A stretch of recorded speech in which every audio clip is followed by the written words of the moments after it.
দেশবাসীকে একটা বিশেষ অনুরোধ করতে চাই, সেটা খুব জরুরি আমার জন্য আপনাদের মাধ্যমে বলা।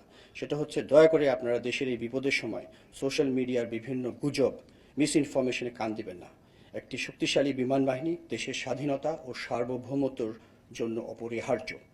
দয়া করে গুজব ছড়িয়ে দেশের সার্বভৌমত্বের এই স্তম্ভকে দুর্বল করে দেবেন না। এই মর্মান্তিক দুর্ঘটনায় আপনাদের সবার মতো আমারও হৃদয় ভেঙে গেছে।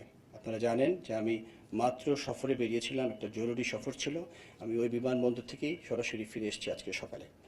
যখন সংবাদ পেয়েছি, আমার বাকরুদ্ধ হয়ে গিয়েছিলাম যে অনেক দুর্ঘটনাই হয়েছে সারা বিশ্বে বিমান বাহিনীতে, বা বিমান দুর্ঘটনা আমরা জানি হইতেই পারে, কিন্তু এই ধরনের একটা হয়েছে কিছুদিন আগে আমাদের প্রতিবেশী দেশে, যেখানে জনগণ অনেক মৃত্যুবরণ করেছে। আজকে গতকালকে আমাদের দেশে একটা হয়েছে। সেই ধরনের দুর্ঘটনা খুব সচরাচর হয় না। এটা আমাদের জন্য খুবই দুঃখজনক, কিন্তু একটা কথা বলতেই হয়, যখন দুর্ঘটনা হয় সেটা আল্লাহ জানেন কেন, ভালো মন্দ কী আছে এটার ভিতরে। তবে যে অপূরণীয় ক্ষতি হয়ে গিয়েছে সেটা রিকভার করাই হবে আমাদের মূল কাজ। বা যদিও জানি এটা কোনোভাবেই পারিবারিকভাবে আমরা সম্ভব করতে পারবো না, বাট আমি যেটা বলেছি বারবার, যে আমরা তাদের পাশে থাকবো। আমরা সম্মিলিতভাবে অনেকেরই কষ্ট কিছুটা হলেও লাঘব করতে সক্ষম হব ইনশাল্লাহ। আহতের সুচিকিৎসা, এটাই এখন আমার মনে হয় সবচেয়ে জরুরি।